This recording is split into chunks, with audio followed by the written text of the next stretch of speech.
Title, reason, time, I have a fiancée. I am the male lead of a romance novel, but I hate the female lead. She fell. I stepped aside. She forced a kiss. I rejected her. She cried for help. I turned away. I was supposed to be a domineering CEO, madly in love with her, crossing lines for passion and even breaking the law for her sake.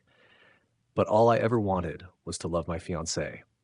So the system erased me. Unwilling to accept that, I spent 3 days debating with it. I listed 100 reasons why that woman didn't deserve love, and in the end, I won. The system allowed me to return. I would still be the male lead, but this time I choose my female lead. What I didn't expect was that she had awakened too. Reason number 98. I have a fiancée. She's beautiful, kind, educated, capable, and our relationship is stable and loving.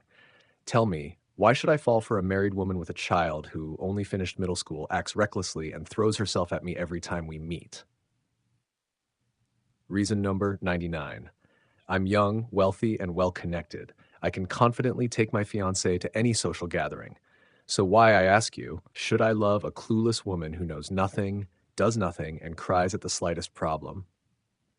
And more importantly, I have mysophobia. For 26 years, I've kept myself clean and untouched. Why should I fall for someone who flirts with every man around her? Is it wrong to say I find that disgusting? I took a deep breath and looked straight into the system, a faceless block of data. You say I violated the plot and deserve deletion? But tell me, if I had followed the script, I would have become a cold-blooded, heartless fool.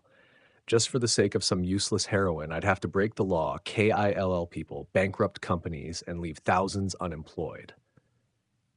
Recalling that blood-drenched script, I scoffed. For her, I'd have to destroy the woman I love with my own hands, go to war with her family, cut ties with my parents and friends, just to end up with that woman?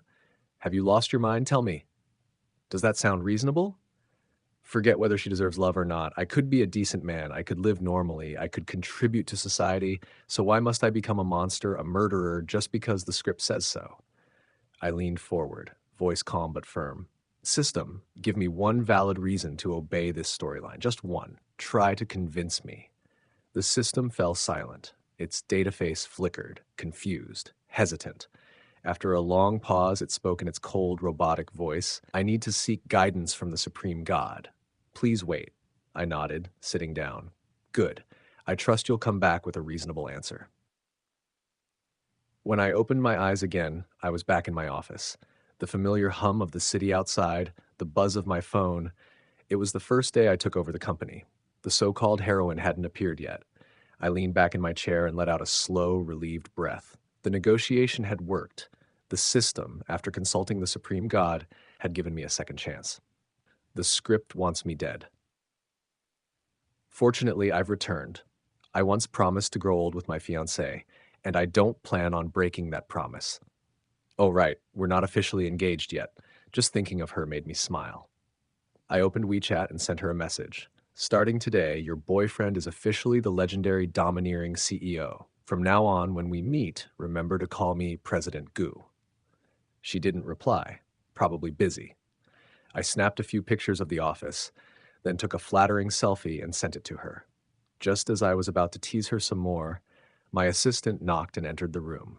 President Goo, the product launch press conference will begin in 1 hour at the Tang Palace Hotel.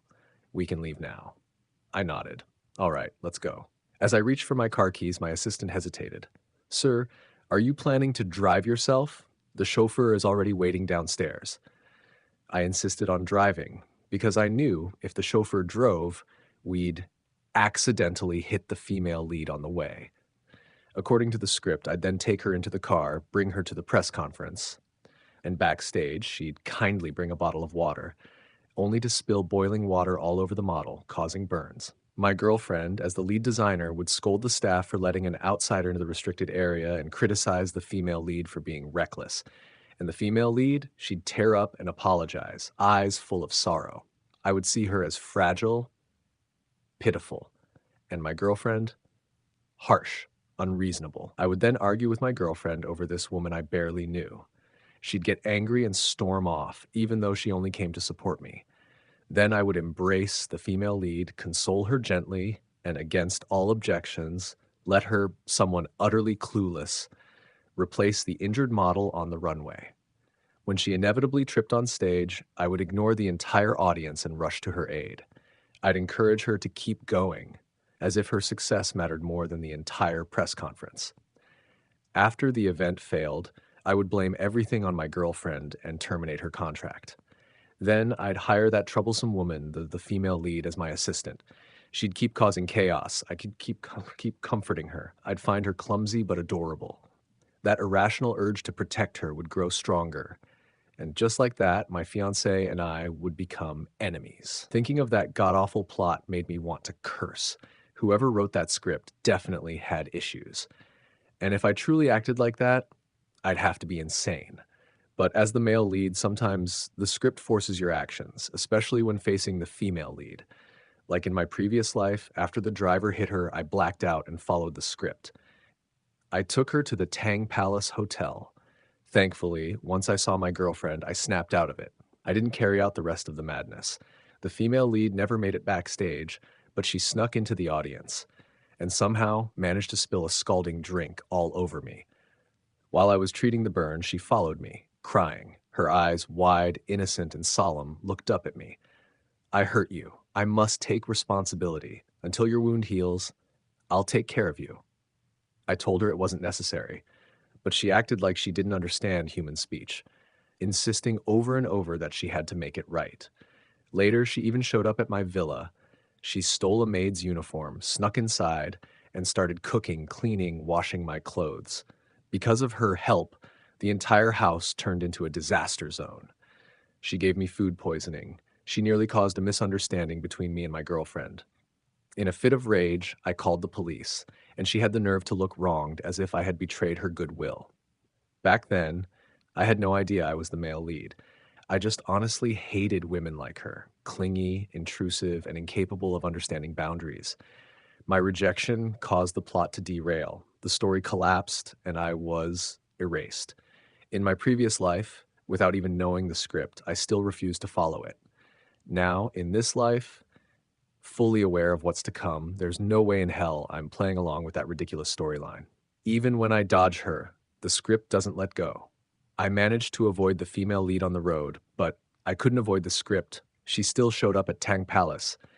As I waited for the elevator, a sudden sharp pain pricked at my scalp. A bad premonition crept in. I turned around. There she was, charging toward me with a cup of steaming hot water in hand. Everything happened in slow motion. She tripped on her own feet, falling toward me in a bizarre posture. The boiling water flew out of her hand, straight toward me. Small matter. No big deal. This exact scene had played out too many times in my past life. I'd already mastered the art of dodging. I swiftly leaned to the side, stepped back, and hid behind a man in a suit. The female lead landed with a loud thud on the floor. At the same time, the man in front of me let out a sharp "ah!" The boiling water had splashed directly onto his left arm. I ignored the female lead groaning on the ground and, with slight guilt, asked the unlucky man, "Are you all right?" He turned around, his expression cold, voice indifferent. "Of course not. That was boiling water. But you, young Master Gu, you sure dodged fast." My jaw dropped. No, I didn't dodge this time. That man was Duong Yuan, head of Duong Corporation, investor of Tang Palace, and the older brother of my girlfriend. He never liked me, always objected to Duong Uyen dating me. I was planning to take this opportunity to win him over. Damn it. The female lead really is my nemesis. While I was still trying to come up with something to say, the female lead got up, tears brimming, as if she'd just suffered some great injustice. She sobbed and apologized to Duong Yuan. "I didn't mean to. I'm sorry." Then she clasped her hands over her chest, eyes wide and innocent. "I hurt you. I'll take responsibility. Until your injury heals, I'll..." Duong Yuan didn't even let her finish. He pulled out his phone, opened a QR payment code, and said, "Just compensate me. Medical fees and recovery costs, 600 yuan. The female lead bit her lip and whispered that she didn't have money. "I can work it off," she said. "Laundry, cooking, cleaning. I can do all of it." Duong Yuan calmly put away his phone, not a trace of sympathy in his expression. "My household doesn't lack staff. You have 1 month to come up with the money. My assistant will contact you later. Also, please try to use common sense." Don't run around with boiling water. The female lead lowered her head, sobbing silently. Duong Yuan couldn't care less. Right then, the elevator doors opened. Without sparing me a single glance, he stepped in. I glanced sideways at the female lead, who was biting her lip, eyes watery as she stared at me. A chill ran down my spine. Her gaze made my skin crawl. Duong Yuan's assistant entered the elevator. As the doors closed, he stayed behind with the girl. He spoke without the slightest mercy. Miss, crying won't solve anything. You injured our President Duong. Compensation is basic courtesy. He only asked for 600 yuan. That's already generous. I get fined 500 if I'm late for a meeting. So if you're short on cash, give me 100 and I'll help you find a job. No degree? Doesn't matter. Cleaning, waiting tables, you'll earn over 4,000 a month. Come, let's talk in detail. And just like that, he dragged her away. I thought to myself, Duongyan did mention that her brother's assistant was intense. Now that I've met him, I can confirm reputation well earned. Still, thanks to Duong Yuan and his terrifying assistant, the female lead couldn't stir up any more trouble. The press conference, my first, was a complete success. After the event ended, Duong Yuan and I walked backstage together. The moment she saw her brother, she straightened up nervously and blurted, brother, I didn't mean to go against your advice. It's just me and Gu Beichen. Duong Uyen interrupted coldly, but you still didn't listen. I don't have time to hear your explanation right now. We'll talk at home tonight. Then he turned to me, smiling without warmth. Mr. Kobaktan, do you have time to chat? Of course I do, I replied without hesitation. In my previous life, I never understood why this future brother-in-law hated me so much. Not until the engagement ceremony, when the female lead suddenly showed up and turned everything upside down, did I finally realize the reason. But before I could prove anything through my actions, the system had already erased me. To me, Duong Uyen was my one and only. But to this world, she was nothing more than a side character, and I was the male lead, destined to be entangled with the female lead. So whenever she appeared, sometimes I'd lose control, my actions guided by the plot, my mind slipping away. Each time, I barely regained consciousness in time, managing to avoid serious mistakes. But in the eyes of others, especially in Duong Uyen's, I was just a fickle man, caught between two women. The strangest part? He didn't even like me before the female lead showed up. In the lounge, Duong Uyen calmly rolled up his sleeve and applied ointment to the burn on his arm. He spoke slowly, but what he said hit like a bomb. Kobaktan, you've been reborn, haven't you? I froze, staring at him in disbelief. He sighed, voice low and steady. Don't be so surprised, because I've come back too. From that moment, I knew he had seen through me since the very beginning. To him, I was clearly the male lead. And Duong Uyen and her family? They were never supposed to have any connection to me. He guessed that his return had altered the original storyline, merged two separate worlds into one. That twist of fate brought me and Duong Uyen together, made us meet, know each other, and fall in love. But now, with the story rewritten, she and her family were destined to become sacrifices for the so-called love between me and the female lead. He knew the entire script. He knew that I, as the male lead, would inevitably hurt Duong Yuan, a side character doomed to be collateral damage. That's why he tried everything he could to keep her away from me. Normally, my rebirth wouldn't affect anyone else's memory, but Duong Yuan was different. She was too smart. Just from my wariness toward the female lead today, from how I behaved, he had already deduced the truth. After I told him why I was erased in my past life, his gaze softened. The cold edge in his voice faded. Finally, he said, even after coming back, some things can't be changed. You are the male lead. The female lead is bound to you. Your storyline has the highest compatibility with the world. Running won't help you. You have to learn to use the plot. Only then can you change it. I realized quickly. He was right. So when the female lead showed up again, wearing a maid's uniform, standing inside my villa, I felt like I'd swallowed a pound of flies. When she stumbled into my arms holding a bowl of noodles, I smoothly sidestepped her and cursed under my breath. When she looked up at me with teary eyes, like a poor little thing, I turned my head and called out, if you're too old to see straight, maybe it's time you retire. Stop hiring people randomly. Is this how you manage the household? The female lead froze, confused. The housekeeper blinked in shock too, but quickly gathered herself. After realizing what had happened, she broke into a cold sweat, apologized profuse, scolded the girl, and kicked her out of the house. But not even half an hour later, the female lead was back again. Now in casual clothes, squatting outside my office building, digging through the trash for the broken shards of the couple's mug I shared with Duong Uyen. When I returned from my meeting, she looked up at me, eyes red like a frightened rabbit, tears clinging to her lashes. She sobbed, "I broke your mug, but I'll fix it. I promise I'll fix it. President Ko, please don't fire me. I really need this job." In the original script, this scene played out exactly the same. After she was discharged from the hospital, she did the exact same thing, down to every word. If it were up to me, I would have pulled her into my arms and scolded her gently. "You silly girl, it's just a cup. So what if it's broken? Your hand is injured. Don't touch that dirty mess." But that cup, it wasn't just any cup. It was the one Duong Uyen and I had made together in high school. Unique, irreplaceable. I had used it for years. How could I just say, "It's broken," and let it go? In my previous life, even if I was furious, the script had control. I couldn't actually punish the female lead. And because of that shattered cup, I had to make Duong Uyen upset.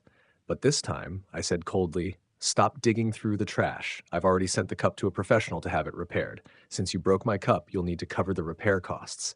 And about your job, this isn't the only company in the world. I don't tolerate clumsy employees here. You're fired. Leave immediately." Without waiting for a response, I turned and walked away, leaving behind Baingang Bang's stunned expression. Then I heard her mutter behind me, "Why? Shouldn't he be worried about my hand instead?" Right at that moment, I understood. She's awakened. Baingang Bang has fully awakened. In the past, she was truly clumsy, constantly panicked, and her eyes always filled with timid fear, like a frightened little bunny. But now, her eyes are sharp.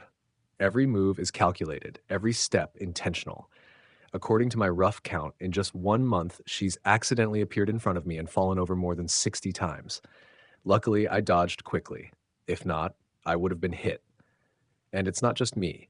She's taken full control of her interactions with the supporting male leads. She pretends to passively accept their help, but she's actually manipulating those hopeless romantics effortlessly. With the backup of all those men and the script guiding her, she's constantly showing up around me, recreating every accidental encounter from the original plot line. It rains, I drive, she forgets her umbrella and always ends up slipping right in front of my car.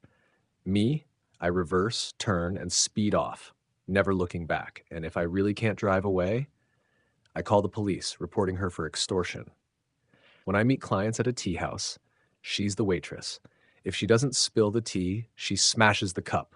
Always, always in front of me. And she'll stare at me, hurt and confused, like she's been wronged. But I don't bat an eye. I call the manager right away and say, "You really shouldn't hire people this clumsy." If I take Duong Uyen to a party, she shows up. If she doesn't spill wine on Duong Uyen's dress, she dumps it on my suit. If Duong Uyen goes to change, she'll cling to me, tears brimming in her eyes, asking if she can be my dance partner. If I go to change, she'll somehow end up drunk, mistakenly entering my room, falling onto the bed, and falling asleep like nothing happened. Now, I avoid her like an auto-defense system. The moment she gets within 5 meters, my skin crawls. But the worst part is, she's even more annoying after awakening. She knows the script now, which means sometimes I can't dodge her at all. Just last month, she entered my company 5 times and broke into my house 3 times. It's the power of her protagonist aura. As long as she falls down or cries, every man who sees her will feel sorry for her. They'll help her.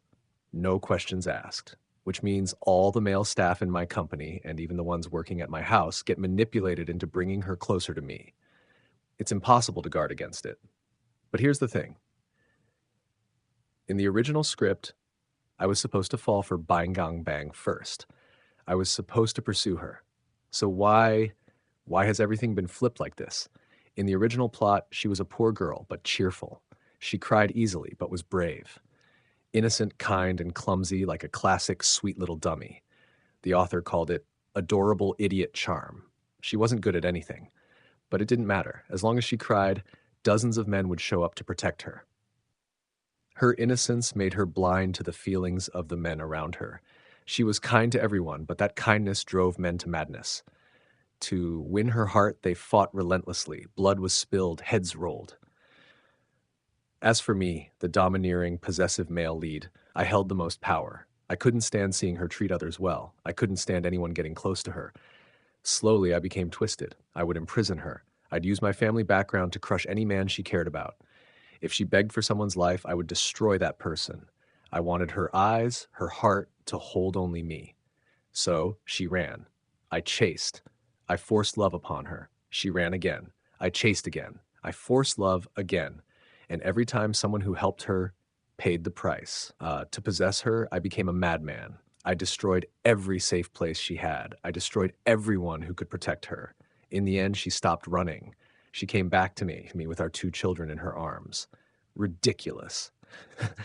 This entire plot line was utterly absurd. I was just complaining to Duong Uyen about how I had to constantly avoid some lunatic lately when Bach Ngung Bang showed up. She was wearing her restaurant uniform, carrying a tray of desserts. Because of the curtain, I didn't notice her at first. By the time I did, she had already let out a startled, "Ah!" and fallen right onto me. I was seated, caught off guard, with no time to dodge. She clung tightly to my waist. There she was, lying in my arms, looking up at me, eyes full of pitiful innocence. "President, Ko, I'm so sorry. I didn't mean to." "You've run out of tricks already?" I didn't bother with politeness. I shoved her off and let her fall to the ground. "There's a straight path, but you just had to fall on me. Even if you fall into someone's arms, you should at least ask yourself if you deserve it." She froze, tears spilling down her cheeks. "I didn't do it on purpose." "Why would you say that to me?" At the table next to us, the men couldn't hold back anymore. One of them got up and gently helped her up, glaring at me. "She just slipped. It wasn't intentional. Why are you being so harsh?" Almost instantly, more men joined in to defend Bach Nung Bang, scolding me, calling me petty and a bully. "You're a grown man bullying a tiny girl. Shame on you." "Yeah, you even pushed her. Can't you see she's crying?" "Apologize." See that? That's the dazzling glow of a female lead. No matter what she does wrong, as long as she's in front of men, they'll never blame her. They'll help her without question. Even I, within the confines of the script, had to obey the same pattern. Despite my disgust, I had to love her unconditionally. Thankfully, I was no longer a puppet to the plot. But what I didn't understand was, if she had already awakened, why was she still playing along with the script? Wouldn't it be better to live freely, to be her true self? Whatever she was thinking, I didn't care. I was never one to sit and take a beating without fighting back. "You're all saying it wasn't intentional? Open your eyes and look." I tapped the table with my knuckle. "Look at where I'm sitting." Everyone froze. Then they finally noticed my position was odd. I was seated at the far end of the row, backed by a decorative wall. There was no way food would be served from this direction. Even worse, I was sitting deep inside a booth, shielded by a curtain. She carried a dessert tray that wasn't even for our table. She deliberately went out of her way, lifted the curtain, took 2 steps in, then fell. How ridiculous. Someone muttered under their breath, "She did that on purpose?" Bak Nung Bang averted her eyes, crying as she explained, "I didn't. I really didn't. I just took the wrong path." At that moment, Duong Nguyen chuckled coldly and stood up slowly. "Wrong path, you say?" "Sorry, sweetie. When you were busy faking that fall, I was filming my boyfriend having lunch. I caught everything on camera. Anyone want to see it?" Duong Nguyen raised her phone with a smirk. In the blink of an eye, Bak Nung Bang slapped the phone right out of her hand. It hit the ground with a loud thud. Not satisfied, she ran up and stomped on it several times. Duong Nguyen gasped, mouth agape. "Are you insane? That phone cost 12,000. You'd better compensate me." Tears welled up in Bak Nung Bang's eyes. She sobbed, pitifully. "I didn't mean to. Why are you being so cruel to me?" Her act was crystal clear, but the moment she cried, the crowd turned. Just like the script wanted. Strangers began to criticize Duong Nguyen. "Look at her, wearing all those designer clothes. Must be rich, huh? Still out here bullying a waitress?" "She didn't mean to break your phone. You're loaded. Just buy a new one." "Do you really have to be so harsh? She's just a poor waitress working hard. You think money gives you the right to step all over people? I was speechless. I opened my mouth to say something, to explain. But at that exact moment, the restaurant owner and Duong Wien's older brother walked in. The moment Bosh Nungbang saw them, she lowered her head and burst into louder, more dramatic sobs, looking even more pitiful than before.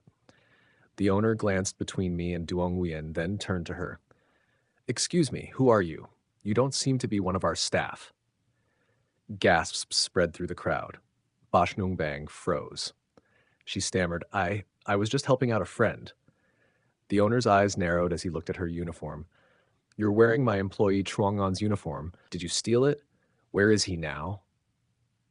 She couldn't answer. She tried to bolt, but Duong Wien had already called the police as soon as the drama started. When the officers arrived, Bach Nungbang broke down and confessed. Turned out she had been staying at Chuangon's house recently, brought home by his older brother, a completely irrelevant side character. She knew Duong Wien and I would be dining here today, so she drugged Chuangon with sleeping pills, stole his uniform, and pretended to be a server. All for a chance encounter with me. Silence fell. Everyone who had just stood up for her fell awkwardly quiet. And yet, she still didn't see herself as wrong. I just saw he was tired, so I wanted to help. What did I do that was so terrible? If Chuangon hadn't ended up in the hospital getting his stomach pumped, maybe some of them would have believed her. In the end, she was detained for a month. A joke, really. That kind of act could easily be considered attempted murder, and all she got was 1 month behind bars. Why? Because that irrelevant side character didn't want his younger brother involved any further. Once again, I was reminded how terrifying this script was. The author loved turning their protagonists into literal criminals, and as long as it was done in the name of true love, the lives of others simply didn't matter. Thank God I didn't become the original version of the male lead, cold, ruthless, and blind to the law. "I'm fine. Don't worry about me. The road's been cleared. I'll find a way back." Even through the crackling line, I could hear the worry in Duong Wien's voice. "I saw the news. That earthquake looked serious. A lot of buildings collapsed. Are you sure you're okay?" I steadied my tone. I knew she couldn't see my face, but I still smiled gently, trying to make my voice sound warm and comforting. "I got lucky. When the earthquake hit, I was outside. Really, I'm okay. If anything had happened to me, do you think I'd be able to call you right now?" I paused, then said softly, "My little princess, just wait for me at home. 3 days max. I'll be back, safe and sound." She trusted me. After reminding me repeatedly to stay safe and send her a message every hour just to let her know I was still alive, she finally hung up. I braced my hand against a slab of concrete pressing down on me. A sharp pain shot through my calf. Something had pinned my leg. I couldn't move it. Not far from me, I heard it again. That familiar sobbing. It was Bai Ningbing, the woman I'd just yelled at and who'd managed to stay quiet for no more than a few minutes. Annoyed, I snapped, "Can you stop crying already? Save your strength. There's no water here, no food. If the rescue team doesn't find us within 3 days, we're dead." Her sobbing stopped. She whimpered, "But I'm scared." She was also trapped under the rubble, reaching toward me with her trembling hand, flailing around. "President Gu, can you hold my hand?" Just to comfort me. I cut her off coldly. "Sit still. If this place collapses again, you'll be the first to die." She whimpered again, mumbling, "I won't die. I'm the female lead, right?" I sneered inwardly. Female lead? No, she's a walking disaster. Anyone who gets involved with her ends up screwed. I had come to Anchang on a business trip. She had just been released from prison for less than 2 weeks, and somehow she followed me here. Thanks to some scheming side character, she ended up staying at the same hotel as me. And that night, the earthquake struck. I could have escaped. I should have escaped. But then she ran toward me out of nowhere and shoved me aside. "President Gu, watch out." The ground was already shaking. Because of her push, I fell to the floor, and in the very next second, the hotel collapsed. Both of us were buried alive under the debris. Luckily, there was a pocket of space above us, or else we'd have been crushed into paste. This wasn't supposed to happen. In the original plot, the earthquake wasn't scheduled for another 3 years. By that time, Bai Ningbing and I were already in the middle of our cat and mouse game. She was hiding from me, living with some supporting male character in Ancheng. She had given birth to his child and was pregnant with the second. She'd been lying low for 2 years. Driven mad by her disappearance, I'd blamed the butler for not keeping her under surveillance and tortured him to death. That man had served my family faithfully for over 30 years. Everyone who helped her escape, every last one, I hunted down and destroyed. The scene that stuck with me most was when I had one of the male leads who had helped her escape dragged behind a car for hundreds of miles and then dumped into a salt pit to die in agony, all because I wanted to find Bai Ningbing. But what I couldn't understand was how I, a man of the law, a rational diplomatic businessman in the corporate world, could turn into a bloodthirsty lunatic who killed without blinking. How could I become this monster the author wrote into the plot? But now, the earthquake had arrived far too early. Originally, this was the part where Bai Ningbing and the side character were trapped together, and he sacrificed his life to save her. With his last breath, he called me and revealed her location. That was supposed to be our grand reunion, the moment of life and death, the emotional climax. After that, there would be a brief period of happiness, followed by separation, misunderstandings, all the usual tropes. But because Bai Ningbing had chased after me here, she triggered the earthquake storyline way ahead of schedule. Still, lucky for us, we're the main characters. We have plot armor. We don't die that easily. By the evening of the second day, the rescue team found us. I was closer to them, so they pulled me out first. Bai Ningbing panicked when she saw I was being rescued. She'd cried nonstop for 2 days, but I hadn't paid her any attention, so the plot refused to move forward. Desperate, she begged me not to go, said she was scared, said she didn't want to be left alone. A rescue worker couldn't hold back and snapped. "Do you think this is a joke? Do you even realize how dangerous it is here? We're doing everything we can to get you out. Can you please stop screaming?" Bai Ningbing sobbed. "Why are you yelling at me? I'm just scared. What did I do wrong?" The rescue worker took a deep breath to calm himself. "Everyone is scared, but your screaming only interferes with our rescue operation." At last, Bai Ningbing quieted down. My leg had been pierced clean through by a steel bar. I was taken to the rescue station for emergency treatment. My phone had long run out of battery. Just as I was about to borrow a phone to call Duong Nguyen and let her know I was safe, I heard a trembling voice behind me. "Now that I know you're safe, hurry up and get your wound treated, you idiot." I turned around in disbelief. There she was, Duong Nguyen. She stood there in a volunteer uniform, eyes swollen from crying, quietly watching me. Behind her stood Duong Nguyen's sister and the restaurant owner we often visited. Duong Nguyen's sister patted her on the head and whispered, "You've seen him now. Let's go. You're here as a volunteer, not just for him." Duong Nguyen nodded obediently, then ran to me and planted a quick kiss on my forehead. "I'm going to distribute supplies. I'll come check on you later. Rest well, and don't you dare wander around." Before I could say anything, she had already turned and left with the others. Watching her slim, determined back disappear into the distance, warmth surged in my chest. This is the woman I truly love. A woman whose heart holds not only romantic love, but also compassion for others. In stark contrast, Bai Ningbing, though just lightly scratched, was curled up in the arms of another man, crying uncontrollably. Compared to her, there really wasn't a comparison to make. Thanks to donations from major corporations and the wider community, the disaster was quickly brought under control. I was transferred to a hospital in the city. Naturally, Bai Ningbing came along. But unlike in the original script, there was no melodramatic hospital arc, because Bai Ningbing was no longer the naive, fragile girl from the original storyline, and I was no longer the obsessive man who once lost his mind over her. I didn't threaten doctors just because she whimpered in pain. I didn't shout nonsense like, "Shut down the hospital if she's not treated immediately."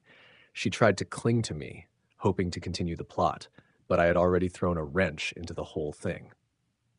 The moment I left the rescue station, I leaked news of her hospitalization to the other male leads. Sure enough, they all came rushing in, each of them fighting for the right to care for her, leading to a full-blown brawl in the hospital. In the end, both Bai Ningbing and the men were thrown out by security. Meanwhile, I received some very good news.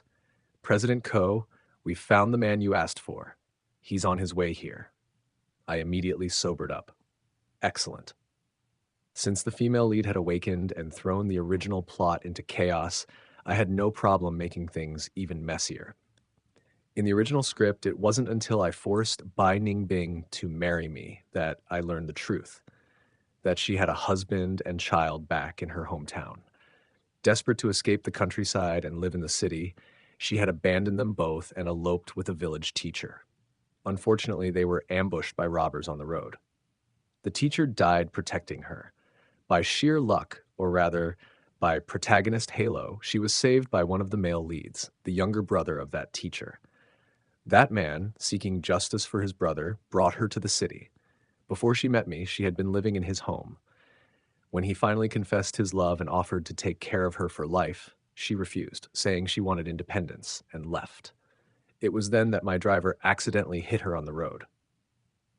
And so began our absurd love story. But when Duong Nguyen told me, "You can only change the story by using the story," only one person came to mind. That man was none other than Bai Nganbing's ex-husband, Ton Chuang.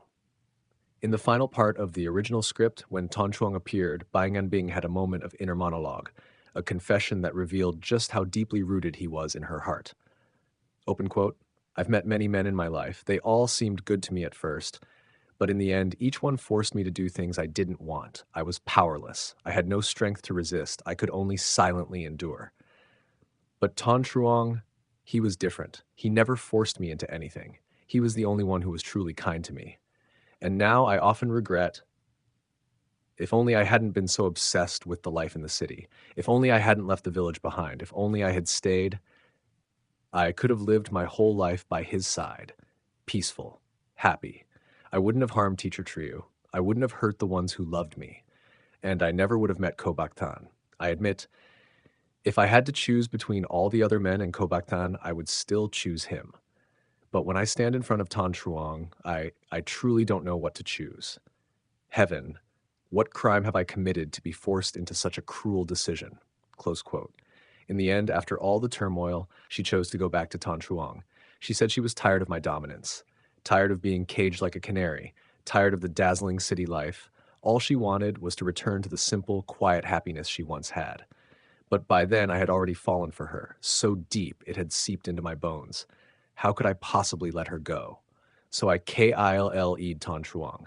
I tortured him to death, right in front of her. From that day on, there was no one left by Bai Nganbing's side but me. She beat her fists against my chest, called me a madman. But soon after, she calmed herself down, smiled sweetly, and walked into the wedding hall with me. After we got married, she held my arm, and we went to visit the graves of all the male leads I had eliminated. She cried. Open quote, "Thank you, all of you. Without you, I wouldn't have the happiness I have today. I'll never forget you." Close quote. Later, she gave birth to many children for me, and each of them, every single one, had a name beginning with Niam, followed by the names of those male leads. But the child she loved most was not mine. It was her and Tan Chuang's son. She named him Niam Chuang. Because she still loved Tan Chuang, I went to find him. Yes, even after what I'd done. I brought him and their child to the city. This time, I thought, she wouldn't have to struggle with her choice anymore. If she chose Tan Chuang, I'd even use my private jet to send them back to their countryside life. But what happened next was something I never saw coming. And it made me realize something terrifying. The heroine after awakening was far more ruthless than the so-called cursed version of her. She, without a moment's hesitation, drove Tan Chuang and her biological child away. She didn't just divorce me. She sent people to beat Tan Chuang. She even warned him coldly. If he dared appear before her again, she would show no mercy. With all the male leads now supporting her, her words carried terrifying weight. And so Tan Chuang, the one I had painstakingly brought back into the story to change its direction, was erased by the heroine herself. Then what was the meaning of her love for him in the original script? I truly couldn't understand. Later, when one of my company's projects was stolen away, I launched an investigation into the competitor. It was another male lead, the same one from the original script who once helped Bai Nganbing escape and was dragged to his death by my car. His company lacked the strength to compete with mine. But the funds poured into this project far exceeded anything his company could afford. There was only one explanation: someone else was backing him. And in this city, the only family powerful enough to go against the Ko family was the Duong family. But Duong Nguyen had no reason to help someone just to fight me. That didn't make sense until at the bidding event she appeared. Behind her, a row of male leads. She wore a high-end designer dress. Her makeup was flawless, but her aura still carried a hint of shyness, of rustic awkwardness. She walked straight toward me, chin lifted. Her gaze was sharp, her eyes full of hate. And she leaned in, voice low. "Kobak Tan, you've awakened too, haven't you?" I feigned confusion. "What are you talking about?" She frowned, resentment flickering in her eyes. "Stop pretending. If you hadn't awakened, how could you treat me like this? I'm the female lead. You're the male lead. You're supposed to support me unconditionally, love me, spoil me. How dare you treat me this way? It's all because you didn't follow the script. That's why I've been living in misery these past few days. I was supposed to live in your mansion, sleep in a soft bed, eat gourmet meals, and ride in luxury cars, not working random jobs just to survive. I wasn't meant to lift a finger. You were supposed to take care of everything. I was meant to bask in everyone's affection, but you ruined the life that should have been mine." I stood still, stunned by the absurdity of her words. So the life in the original script, that's what she truly wanted? If she loved that life so much, then why did she run away, watching the male lead lose his mind over her, seeing the supporting male characters die for her, hurting the people who tried to help her? Does she take pride in all of that? Is she insane? But I didn't plan to admit I had come back to life, or awakened. I kept my tone polite and distant, always vague, pretending not to understand a word she said. Whenever she asked, I simply replied, "I don't know." My indifference drove her mad. She clenched her teeth and snapped, "Kobak Than, let me tell you this. If you won't take care of me, someone else will. If you won't be my male lead, I'll choose someone else. As many as I want. I'm the female lead of this world. I get to decide who the male lead is." Her words made me look at her differently because, truthfully, I thought the same thing. The female lead of my story, I get to choose. This time, I lost the bid. The other supporting male characters must have learned the terms and numbers I offered. They made better offers, gave better deals. They crushed me completely. The project that was supposed to belong to the Ko family was taken. I left, furious, my face pale with anger. But Bosh Ngan Bang was the opposite. Her face flushed with excitement. Her eyes sparkled with provocation. She deliberately chased after me and said, "Kobak Tan, did you see that? I'm the female lead of this world. I know the entire plot. If I want to, I can take everything from you. I knew this project was yours, but I didn't want you to have it, so you didn't. Understand? If you just pamper me, treat me well like the script says, you'd become invincible, rise to the top. I'll give you one more chance. If you obediently become my male lead, bring me back to your villa, treat me the way you were supposed to, then I won't help the other men take things from you again." I pretended to be angry. "Male lead, female lead. I have no idea what you're talking about. I don't believe you can take everything from me." Without waiting for her reply, I turned and left in mock fury. But it was all an act. Yes, she was the female lead. But she forgot one thing. Her role only works if she relies on men to live well. She only knew about a few of my projects because in the original script, she was my assistant around this time. She came to meetings with me every day. Unfortunately for her, with that brain of hers, she only knew the project names and some vague pricing. She had no idea what came next. She thought I couldn't compete with the other men. But she didn't know just how cruel she really was. In reality, Bashgang Bang only knew the name of the project and a vague price tag. She had no idea what unfolded afterward. She thought I couldn't compete with the male leads. But what she didn't know was that I never intended to fight for that project in the first place. After all, why would I waste time on a project destined to collapse within 6 months? With a rock-solid family background, one failed project couldn't shake my foundation. But those men, those supporting characters, had no clue. They joined forces just to swallow that project whole. And once things went south, what awaited them was total, irreversible ruin. In the following tenders, I lost more than I won. Bak Ngang Bang became smug. The male leads grew more arrogant. I played my role, pretending to be frustrated and helpless on the surface, while secretly I was smiling. Just like that, for half a year, I let them have the upper hand until they finally realized the problem. But by then, it was far too late. Let me in. I know Kobak Than. I'm his wife. How dare you stop me? As I pulled up to the hotel with Duong Uyen, I saw Bak Ngang Bang, her clothes disheveled, sobbing and screaming at the entrance. But without an invitation, the security guards barred her way. One of them shoved her to the ground and sneered. Today is President Ko's engagement to Miss Duong.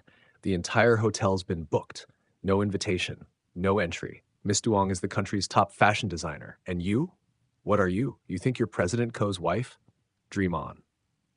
Bosh Ngangbang scrambled up, hair a mess, still trying to force her way in. I'm the female lead. He's just a side character. He'll be bankrupt soon. Kobak Than and I are the real couple. How dare you stop me? He'll KIL you all. I'll tell him to destroy every last one of you. The guards treated her like a lunatic. They dragged her aside and handed her over to others to keep watch, far from the hotel entrance. I took one last glance at her, then turned to Duong Nguyen, gently taking her hand. Together, we stepped into the hotel, into our engagement ceremony. As for Bak Ngang Bang, perhaps she really had gone mad. She thought she could rely on those men to crush me. But the reality? Even after losing several projects, the Ko family didn't falter. We rose, stronger than ever. Profits soared. Market value skyrocketed. Meanwhile, those companies that snatched the project from me began to crumble. They turned on each other. Blame, accusations, resentment. The fragile alliance, held together only by the female lead, shattered in an instant. But Bosh Ngang Bang couldn't see any of this. All she knew was those once devoted male leads were no longer the same. All she felt was her lifestyle collapsing around her. When she cried, no one came to comfort her. They no longer obeyed her. She tried staying longer at one man's house, hoping to stir jealousy in the others. But they were too busy saving themselves. Who had time for her anymore? Some even woke up, finally seeing clearly. They blamed her. If it weren't for her, they said, we wouldn't be in this mess. Furious, Bach Ngangbang stormed off to Ton Chuang in the city, hoping for comfort. But Ton Chuang had divorced her. He had a new lover now, a peaceful, happy life. He wanted nothing to do with her. She had no choice but to crawl back to the remaining men, thinking naively that as long as she had a few left who doted on her, she wouldn't live too badly. She was wrong. It was a pity. I had completely severed her path back. I had someone write an anonymous letter and sent it to the families of all the supporting male leads, exposing the truth. It was because of Bai Nangbang that their sons had lost everything. The male leads might be bound by the plot and couldn't bring themselves to hurt her, but their families weren't as sentimental. Just a few months later, each of those men had either been sent abroad or locked up at home. Bai Nangbang lost all support. She was forced to return to her original life, scraping by on her own, but without a man's help, she couldn't survive. Not even find a proper job. In the end, she lived under a bridge, picking scraps left behind by others. It only took a few months for her to become utterly unrecognizable, haggard, worn down, empty. Kobak Than, you can't get engaged to her. Bai Nangbang had finally found a way in. She once again stole a staff uniform and snuck into the engagement party between me and Duong Nguyen. Tears streamed down her face as she screamed at the top of her lungs. I'm the female lead. You're the male lead. You're supposed to love me. You're supposed to take care of me for the rest of my life. How can you be engaged to another woman? Kobak Than! Get rid of her. Marry me instead. If you just love me like you used to, I'll even let you lock me up again. I won't run away anymore.